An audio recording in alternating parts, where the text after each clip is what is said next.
convidaram ele para um momento, festivo, e diz hoje a Sagrada Escritura que observavam Jesus, mas pelas parábolas que Jesus conta, não eram só o povo que observava Jesus, Jesus também estava atento àquilo que estava acontecendo. Quando a gente olha no primeiro momento para essa passagem, nós temos a impressão que Jesus está ensinando regras de vida, regras de conduta ou mesmo de etiqueta. Afinal, também serve esse ensinamento para as coisas desse mundo. Se você quiser ser grande demais, se você quiser dar a si glória demais, você vai acabar passando por situações de humilhação. A gente pode dizer, inclusive aquele famoso ditado, que prego que se destaca muito, leva martelada. Eu ouvi muito isso no seminário, porque eu e um filho aqui da casa, Padre Alisson, nós somos muito brincalhões. E às vezes nós estávamos fazendo uma algazarra no refeitório, e aí dizia pra gente, prego que se destaca muito, leva martelada, ou seja, não fiquem chamando atenção, senão daqui a pouco vocês vão tomar correção, vão tomar humilhação. Mas brincadeiras à parte, meus filhos, pode parecer num primeiro momento, que Jesus está falando simplesmente sobre regras de conduta, mas quando a gente para olhar com um pouco mais de carinho para essa passagem, nós percebemos que é quase como aqueles vídeos em que a pessoa pega, sei lá, um queijo e começa a falar de 1001 coisas sobre o queijo, aí depois ela diz assim, não é sobre queijo, é Jesus falando hoje para a gente. Ele está falando de banquete, mas não era sobre aquele banquete em específico. Na verdade, Jesus estava ensinando para a gente sobre o banquete da vida eterna. Como chegar lá? Nós precisamos nos comportar no banquete dessa vida, vida de cada dia, de acordo com a lógica do reino de Jesus, de acordo com a lógica de Jesus, para que um dia a gente chegue a participar desse banquete eterno preparado para nós. E hoje a lógica do reino nos ensina de modo especial duas disposições, duas atitudes ou duas virtudes que nos ajudarão a chegar naquele banquete em que tanto precisamos e desejamos chegar. A primeira virtude, ela fica muito clara, a primeira disposição, parece que a liturgia grita por ela, e ela se chama humildade. Olha, você não pode querer o primeiro lugar, você não pode querer o melhor lugar do banquete, senta no último, ou seja, tenha humildade. A gente pode começar se perguntando, padre, o que é humildade? Humildade é uma palavrinha que vem da mesma raiz de humus, significa lama, significa pó, significa terra. Em outras palavras, a virtude da humildade é a virtude que me leva a reconhecer a minha condição de criatura, a minha condição de alguém limitado, de alguém frágil, a minha condição de pessoa que vai passar. E a Sagrada Escritura diz, como sopro de vento é o homem, os seus dias são sombra que passa. Ou seja, a gente está aqui hoje, mas daqui a pouco a gente não vai estar mais. Nós somos, a palavra de Deus também diz, como o orvalho da manhã. De manhã o orvalho está lá no gramado, molhando todo o gramado, mas logo que o sol desponta, o orvalho seca. Assim, meus filhos, a palavra de Deus nos convida a reconhecer a nossa limitação, a nossa pequenez, mas não é como se a palavra de Deus ou a virtude da humildade quisesse que nós olhássemos para nós e tivéssemos uma visão depreciativa da nossa própria condição. Não é sobre isso. Ao mesmo tempo em que a virtude da humildade é o momento de olhar para si e enxergar a própria condição, também é a virtude que me faz olhar para Deus, para enxergar-me aos olhos de Deus. Como assim, padre? Sim, eu sou pequeno. Sim, eu sou frágil. Sim, eu sou miserável. Sim, eu sou pecador. Mas ao mesmo tempo, Deus me ama. Ou como São Paulo vai dizer, somos vasos de barro, meus filhos. Vasos informes, às vezes um pouquinho rachados, às vezes com algumas pichações, mas nesse vaso, que nem sempre é bonito, que nem sempre está do formato em que devia, que nem sempre está perfeito, neste vaso, Deus decidiu colocar o tesouro da sua graça. E aí a gente entende aquilo que Santa Teresa e Teresinha diziam. Santa Teresa dizia, a humildade é a verdade, ou seja, enxergar-me com os olhos de Deus. E Santa Teresinha ainda melhorou bem isso, quando diz, eu sou aquilo que Deus pensa de mim. Eu sou aquilo que Deus vê em mim. Sou limitado, mas sou aquilo que Deus pôs em mim. sou também graça que Deus derramou, sou também amor que Deus derramou. A virtude da humildade é a virtude que me faz reconhecer, meus filhos, que tudo que existe de bom em mim, que tudo aquilo de bom que eu faço, na verdade não é eu, é Deus em mim. Tudo é graça. Se amo a Deus, é porque Ele me salvou e me fez amá-lo. Se sirvo à igreja, foi porque Ele me convenceu a estar aqui na comunidade dos filhos. Se faço algo de bom, se sou um bom pai, um bom marido, um bom padre, uma boa mãe, uma boa esposa, é porque Deus assim me fez. Em outras palavras, um padre de seminário dizia: tudo é graça, tudo é graça, tudo é graça, tudo é dom de Deus. É eu olhar para cima, meus filhos, para entender que tudo vem dele. E aí vejam, a gente pode agora olhar para a primeira leitura com muito carinho, que vai dizer para a gente assim, que a gente deve agir sempre com mansidão, e na medida em que a gente for crescendo, a gente deve também conservar no coração a humildade. Como assim, padre? Na medida em que nós vamos construindo coisas, na medida em que nós vamos construindo uma família, construindo sonhos, conquistando bens que talvez você já tenha conquistado, que isso não nos tire diante de nós, dos nossos olhos, a certeza de que tudo que temos do Senhor nos veio. Quanto mais tenho, padre, é porque mais Deus me deu. É conservar o coração pequeno, conservar o coração humilde. E a palavra de Deus assim, diz assim: conserve no seu coração a humildade, e encontrarás graça diante de Deus. E a gente escuta assim: encontrarás graça diante de Deus. A gente logo se lembra de uma pessoa, não é verdade? Quem foi que encontrou graça diante de Deus? Maria, Nossa Senhora. Nós vemos ali a imagem da humildade, meus filhos, de alguém que se fez pequena, de alguém que se fez a serva do Senhor. Estamos falando de humildade, mas poderíamos também citar o vício contrário à virtude da humildade, chamado soberba. E a soberba nasceu também numa pessoa, o demônio, que sendo criatura, quis fazer-se como Deus. Por isso, já que nós estamos rezando a quaresma de São Miguel, Miguel foi aquele que disse: quem como Deus? Porque aquele que virou o inimigo de Deus, quis fazer-se como ele.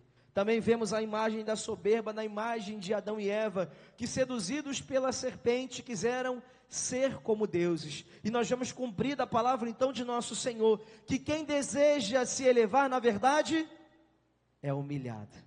Quem deseja subir demais para ser como Deus, sem Deus, na verdade encontra queda, encontra desgraça, não encontra nada. Mas então olhamos para Nossa Senhora, aquela que diz: eis aqui a escrava do Senhor. Nossa Senhora foi aquela que fez-se pequena, a menor das criaturas, aquela que fez-se serva de todos. E então podemos olhar para o primeiro capítulo do Evangelho de São Lucas, aliás, primeiro ou segundo, agora já não me recordo, primeiro ou segundo, depois vocês confiram na casa de vocês, o cântico de Nossa Senhora diante de Santa Isabel: o poderoso fez em mim maravilhas, porque olhou para a minha humildade, olhou para a minha pequenez. Quando a gente olha para Nossa Senhora, meus filhos, a gente entende uma coisa: existe uma realidade que atrai o coração de Deus, existe uma realidade irresistível ao coração do Senhor, e ela se chama humildade. A palavra de Deus nos diz: Deus rejeita os soberbos, mas Ele dá a sua graça aos pequeninos.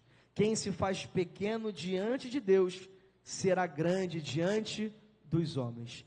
Quem reconhece que nada Deus lhe deve, quem reconhece que tudo que recebe é muito mais do que merece, quem reconhece que o amor de Deus é graça, receberá muito do Senhor. Quem tem a coragem de, diante do verdadeiro convite do Senhor, do verdadeiro anfitrião que nos convida a esse banquete, se colocar no último lugar como servo de todos, ouvirá do próprio Senhor: vem para mais perto, ou melhor, amigo, vem para mais perto.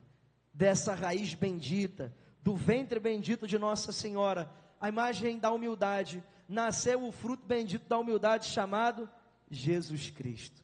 Como assim, Padre? Jesus era humilde? Sim, meus filhos, sendo Deus, a quem nada e nenhum universo podia conter, Deus se esvazia da sua glória. Deus, criador de todas as coisas, se faz criatura. Deus tão grande é que nem o universo poderia conter, foi contido no ventre de Nossa Senhora. E Deus não apenas se fez semelhante a nós, Deus inclusive nos deu o exemplo e se fez nosso servo.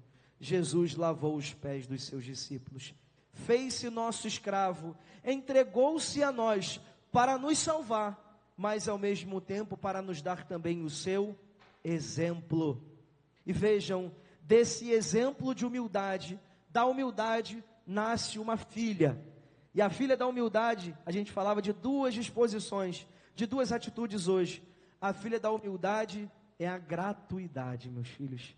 Na medida em que reconheço que tudo que tenho e tudo que sou me veio do Senhor, ao mesmo tempo eu aprendo que eu preciso também, quase que não sai, também dar-me de graça aos irmãos.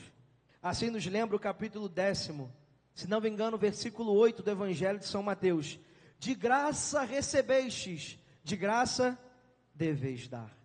Olha que imagem bonita. Quando você der uma festa de casamento, uma festa, não chame seus amigos, seus parentes, gente que vai poder retribuir o bem que você fez. Na verdade, chame coxos, chame doentes, chame cegos, chame aqueles que não têm como te retribuir, e então o seu tesouro será na vida eterna. Hoje o que Jesus está ensinando para a gente, meus filhos, é a fugir da lógica da reciprocidade. Lembra que eu disse que a humildade é a virtude que me faz reconhecer que tudo que eu fiz de bom veio do Senhor? Isso ao mesmo tempo me livra de um desejo que nós temos no nosso coração, de uma vanglória. O outro tem que me reconhecer, o outro tem que reconhecer o que eu fiz, e assim nós ficamos, na verdade, sempre frustrados. E quando eu meditava sobre isso, me vinha isso muito forte no coração. As pessoas nunca poderão dar para a gente aquilo que a gente acha que merece. Seu marido nunca vai te dar, minha filha, a gratidão que você acha que precisa ter. E aí você vai ficar frustrada. A mesma coisa, não espere que a sua mulher reconheça, meu filho, todos os dias que você saiu debaixo de chuva, no frio, no calor, no sol, encontrou no BRT gente que já estava sabe, azeda, e ainda assim, não espere que as pessoas reconheçam isso. Às vezes, é claro que isso não acontece na Maria Mãe, mas quando o padre fez missão na Chechenha, às vezes isso acontecia, dos pais virem para o pai, mas padre, meu filho não tem uma gratidão para a gente. Não espere que seu filho reconheça todas as vezes que você se sacrificou por ele. Por mais que ele seja bonzinho, por mais que ele seja feliz por te ter como mãe, como pai, não espere que ele entenda, meus filhos. Nós fazemos de graça, porque de graça recebemos do Senhor. A nossa alegria não pode estar naquilo que o outro vai me dar, mas a minha alegria tem que estar na bondade em si mesma, na gratuidade. E eu estava refletindo sobre isso agora, enquanto as leituras estavam sendo feitas, a gente entende uma coisa, meus filhos. Nós aprendemos a dar de graça ao outro, quando nós entendemos que Deus não só nos pediu essa realidade, mas quando entendemos que Ele mesmo a fez por primeiro. Cantávamos no Salmo, o Senhor preparou uma mesa para o pobre. Quem são esses pobres, meus filhos? Nós. Quando éramos coxos, quando éramos todos tortos, quando éramos cegos, miseráveis, quando estávamos perdidos, a palavra de Deus nos diz, quando éramos inimigos de Deus, Ele deu sua vida por nós. Quando nada merecíamos, Ele nos chamou. Quando éramos ainda indigentes, Deus nos fez sentar-se à sua mesa. E falo não só no passado, porque a gente pode olhar para o nosso coração e não precisa que a gente procure muito. Olhando só um pouquinho para dentro de si, nós podemos perceber, meus filhos, que nós não merecemos o altar. Não precisa olhar muito para dentro de si para perceber que nós não merecemos a Eucaristia. E ao mesmo tempo, Deus sempre pródigo, sempre abundante, continua se entregando por nós. E não se trata de merecimento, porque se fosse merecimento, o padre não estaria aqui em cima. Se fosse merecimento, essa igreja talvez estivesse 2 ou 3 pessoas. Não se trata de merecimento. Nós nunca vamos merecer a Deus, meus filhos, mas se trata de gratuidade, porque o amor é sempre gratuito. Cadê meu homilia escrita, meu filho? O padre já vai encerrando esse momento da homilia, mas eu separei uma frasezinha de Santa Teresinha, do Menino Jesus, que eu achei tão bonita, meus filhos, em relação a essa gratuidade. E ela dizia assim: viver de amor é dar-se sem medida, sem nessa terra salário reclamar, sem fazer conta eu dou, pois estou convencida de que quem ama já não sabe calcular.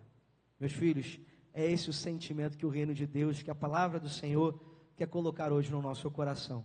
Que a gente faça tudo por amor, com humildade e com gratuidade, pois quem ama, dizia a santa, já não sabe calcular. Que Deus nos faça pródigos no nosso amor, nos faça abundantes no nosso amor, para experimentarmos em nós os mesmos sentimentos que existem no coração do Senhor. Ele disse de si: sou manso e humilde, que aprendamos dele a humildade. Vemos nele a gratuidade do seu coração, que o nosso coração também seja pródigo, a fim de que um dia, meus filhos, com o coração transformado pelo reino, com o coração totalmente tomado pela lógica do reino, nós possamos sentar-nos um dia no banquete eterno preparado para nós.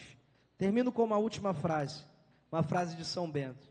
E ele dizia: a humildade faz com que nós subamos. Está lá na regra de São Bento. A soberba faz com que nós desçamos. O padre não precisa explicar subir para onde, nem descer para onde, não é? Escolhemos a menor parte. Façamos-nos pequenos diante do Senhor, para que um dia sejamos grandes no reino de Deus. Em nome do Pai, e do Filho, e do Espírito Santo. Professemos juntos a nossa